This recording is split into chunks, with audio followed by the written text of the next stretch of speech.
G'day everyone, today we'll be here for my round 6 AFL footy tips, but of course we'll also be reviewing round 5, which was the gather round, and oh my goodness, let me just tell you, that was one of the most fun weeks I've ever had, going to the footy, getting so much content, and also as well, as of today, it is also my birthday, so if you guys want to give me a present, why not just like the video? Let's try and send it to 1,000 likes for it being my birthday, and also subscribe. We tried 45k by the start of gather round, we just fell short, so if you want me to give away a box of AFL Team Coach, hit that subscribe button, and if we can get 46,000 subscribers by the end of the month, we are giving away a box of Team Coach. Let's take a look at the footy tipping for last week. So round 5, I tipped a total of 6 out of 9. I didn't feel like I did too badly, but obviously the start was what cost me. Starting off the round, I tipped Adelaide. I was tempted to change to Geelong because I was sitting in the Geelong cheer squad, but because of the late Tom Stewart out, I kept with the Crows. And then I went Sydney. I thought the outs that the Pies had may have been enough for me to change my mind on the Pies. Poor start to tipping. Gold Coast, Carlton, Brisbane, Essendon, I feel like they were fairly easy tips. Freo, you can't be too, proud about that. St Kilda, I had to back in my club. We weren't able to get it done. But this was my best tip of the year so far. Port Adelaide to beat Hawthorn. No one gave them a chance. And oh boy, they absolutely dismantled Hawthorn, especially in that first half. Very, very good tip to get. Not a very good round at 6 out of 9, but I'm still going to take it after what it could have been. So those are my tips for round 5. Let's take a look at the leaderboard after round 5 as well in my footy tipping comp. Remember, if you guys want to join it, there'll be prizes to be given away throughout the season at the end of it. The link is down below. Let's get as many members as we can for shout outs every week. The leader of the tipping comp after round number 5, we have Owen 32 with a total of 50 and 67 with a margin. Arthur Fumbles, Kathy Foden, Sam Geeson, and Richmond 900. Remember, there are obviously jokers that a lot of these people in the top 5 have used. So the top 5 is certainly going to be a lot different as the rounds go by. Now, who did the best in round 5? The one that scored the most was Goonie11, using their joker and getting a perfect score almost. They got an 8 with a margin of 0, and that gives them a double point round for a joker. Matthew Smith, Archie, Owen 32, and Zeffley Lawson also ran out the top 5. But we did actually have a few people that managed to tip a perfect score in a not very easy round. So Maxi Tom, shout out to you. Absolutely perfect round right there. B. Goggin, Kamaris, and Nuch 12234. And Angus Mitchell, all with a perfect score. Congratulations. Now, just taking a quick look at the fantasy comp as well. Remember, the link to join that is down below. We have Jacob R that still leads the way with not only the best score in my comp, but the best score in all of AFL fantasy. So well done to Jacob R. Macklin B, Nathan C, Lucas R will be round out of the top 5. I'm currently sitting at 149th. I didn't have a bad week. I just had a terrible captain score. So for the members as well that were waiting for my fantasy review last week, I filmed it. I just couldn't have the time to edit it over gather round, so I'll just post it this week. Hopefully I can record it tonight. Now, as we take a look at the big calls for last week, it was very frustrating because I got close with a lot, but some that I couldn't get right. The first one I got correct was between Melbourne v Essendon. This probably was the softest big call of the round. I did say that the Bombers would lead for 80% or more of the game, and that was exactly the case. They pretty much led for the whole game. And unfortunately, that was all I got, although I got very close with a few other big calls. For example, Carlton West Coast said that the Blues would score 18 or more goals. They scored 17-19. In the Richmond Freo goal, I said that Bolton would kick 3 or more. He kicked 2 goals, 3. And even in Port Adelaide v Hawthorn, I thought that Butters would have 35 touches, and he had 33. So that means that it's another week where I have to do a punishment. Remember, I will be posting my second channel, More Cardman punishment video this week, very soon. I just didn't get the time of a gather round. The most liked punishment this week goes to Airstriker 9151, and that was to go to my local KFC and ask the cashier to do my tips for the round. I won't be doing it this week, of course, since I haven't got the time, but probably next week or the week after, you are going to get a random tipping video based purely off tips from some rando at KFC. Goodness gracious me. And also, like every other week, voting is now open this time for round 5. So vote down below your 3, 2, 1 best plays for every game. And at the end of the season, we'll be going through all the votes and doing a bit of a Brownlow live stream for the Cardi medal. So it should be good fun. Vote down below and let's get right into the tips. Let's start things off with the Easter Thursday clash. Remember, it is the Easter round this week and we've got Brisbane taking on Collingwood. Now, I haven't got any Easter eggs or Easter chocolate with me, but I do have something in this hat. So let's just see what we've got here. And we've got our very own Easter bunny. Oh my goodness. Well, anyways, yeah, this game, Brisbane Collingwood, should be a really good game of footy. I'm looking forward to this one. I'll probably be streaming it as well. The Lions on the weekend, once again, they're the comeback kings. That is now the 8th game in a row where they've been behind at halftime, yet still have won the game, which is a VFL AFL record, which shows that even if you're up massively, against the Lions, you can never be safe, and that's exactly what was the case against the Bulldogs. It seems that Eric Hipwood plays his best footy when he's at Norwood, kicking 6 last year, 5 this year. He had a great game. Hugh McCluggage was awesome for them as well. And you just can never count out Brisbane. They're a strong quality outfit. I can't remember now how many games in a row they've won, but obviously starting off the season undefeated 5-0. The reigning premiers, they're back at home at the Gabba. However, they are playing a very quality outfit in Collingwood, who are currently in 4-1. And they're also in very good form. They proved that they were too good for Sydney with the way they worked. Seem more connected as a club as well. I feel like, their recruits are gelling together quite well. I thought Bobby Hill up forward was really damaging. And they seem, more connected despite the outs. I mean, obviously they had a few outs heading into this one, which led me more towards the Swans. The Pies proved they were too strong. I mean, Nick Dacos had a great game despite the tag. And I think this game is set to be a really good one. We've seen some good ones between these two sides of late. And I know everyone says it because of the home ground factor, but that's probably what is going to lean me more towards Brisbane in this one. If I want to go safe for the tip, I think being 5-0 as well, they're just building onto another really strong season, the Lions. So don't think they're going to drop this one, but Collingwood, watch out. They're a good side and they could easily come back and find a win here. But I'm going to go the Lions to go 6-0, and I'm going to say they win it by 5 points. Very good game of footy. The next game we do have is the Good Friday appeal game between North Melbourne and Carlton. Obviously, this is a very good cause for the good of the kids, the Good Friday appeal. The game in itself, though, I've never really been that excited for one of these games. These two clubs have never really been the most interesting sides matching up against each other. This is a chance for North to win. It is a game where both teams would have to have the belief that they can win. I mean, North Melbourne, I'm not going to lie, ever since that game against the D's, I feel like they're getting back to their old ways a little bit. Once again, they've been leaking their defence really badly. They conceded 141 against Gold Coast. Now, I was at this game with the Brosser, and they actually looked all right, but Gold Coast just played the width of the ground a little bit better, and I just felt like Gold Coast were a little bit more accustomed to the conditions as the game wore on, because that was a freaking hot game, and heat did seem like it was a bit of a factor. They really let the goals leak late in the third and then the last quarter, so they ended up losing it by 53 points, but it didn't feel like they lost by that much. They weren't terrible. They just leaked goals late. So hopefully back in Marvel, they can bounce back against Carlton, who obviously got their first win on the weekend against West Coast, and probably the worst gather-round game of the round. They won, but at what cost did the Blues win? It was a 70-point win, but Mackay's now out with concussion. Kemp looks to have really injured himself badly.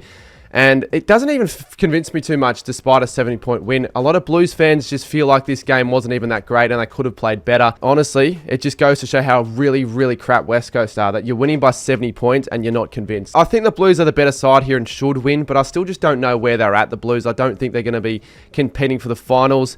Who knows, that win might be a confidence builder that could get them going this season potentially.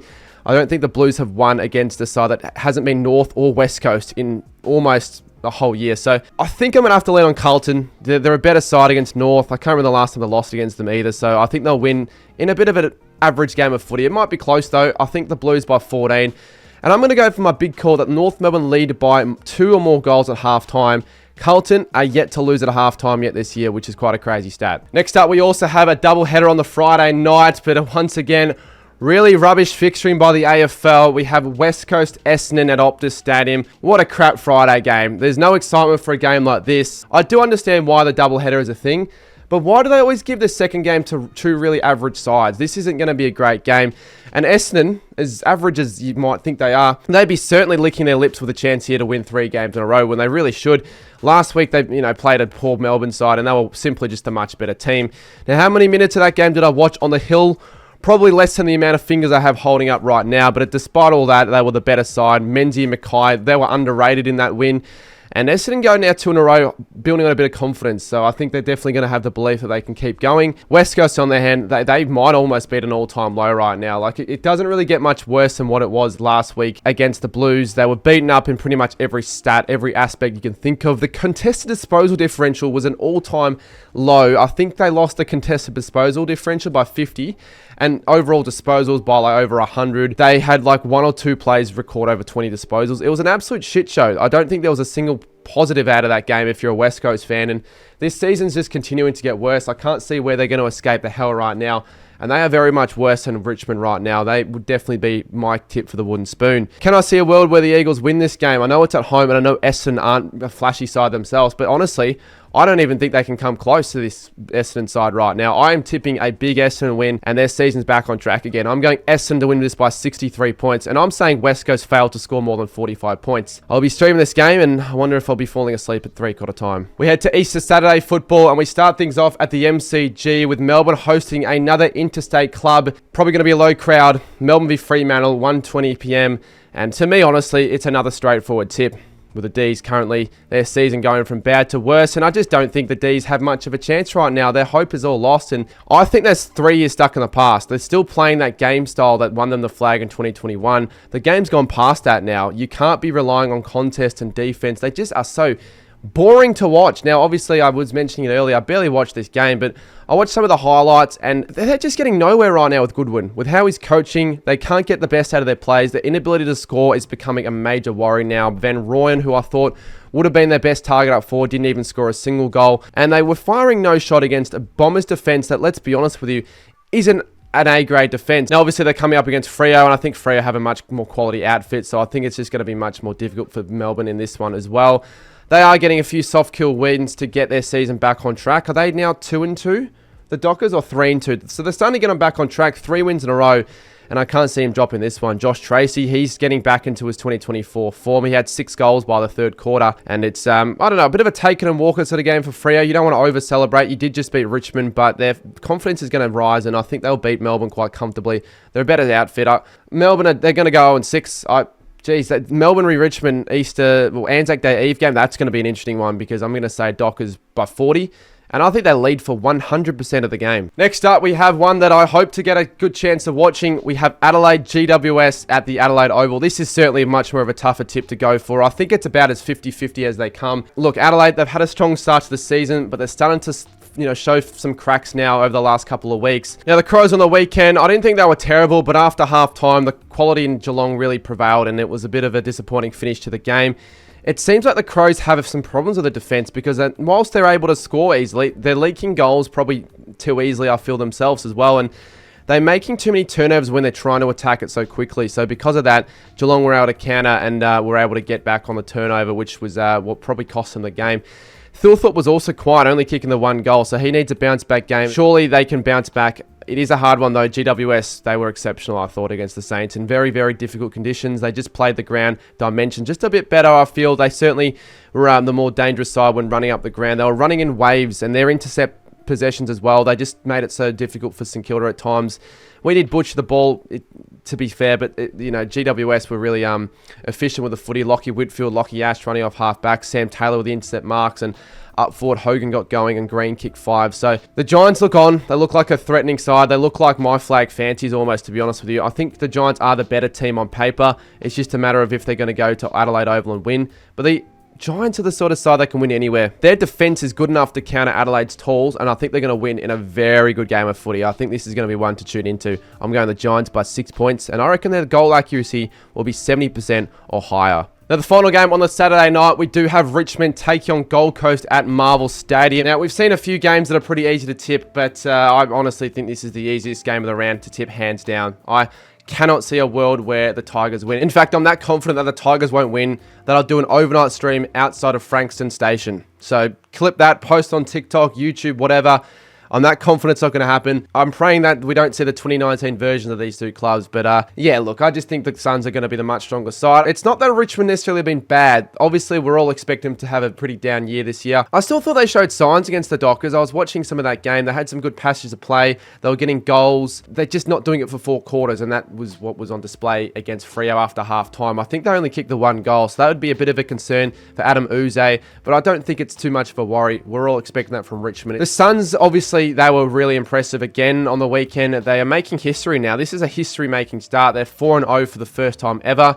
A lot of people are going to say, oh, well, they only played North, West Coast. Well, for starters, you can only win against the teams you have in front of you, secondly. But also, all their wins have been so convincing. They're not just getting over the line barely. They're winning by big margins. Their brutal scoring power is put on display, and they have one of the more complete sides in the comp. So it wouldn't shock me if the Suns just make a catapult into the top 4. King is genuinely on track for 100 goals this season with 17-4, and he's probably going to kick another bag of 5 or 6 this week. So they seem more connected as a group right now, the Suns. It was a really fun game to watch as well at the Barossa.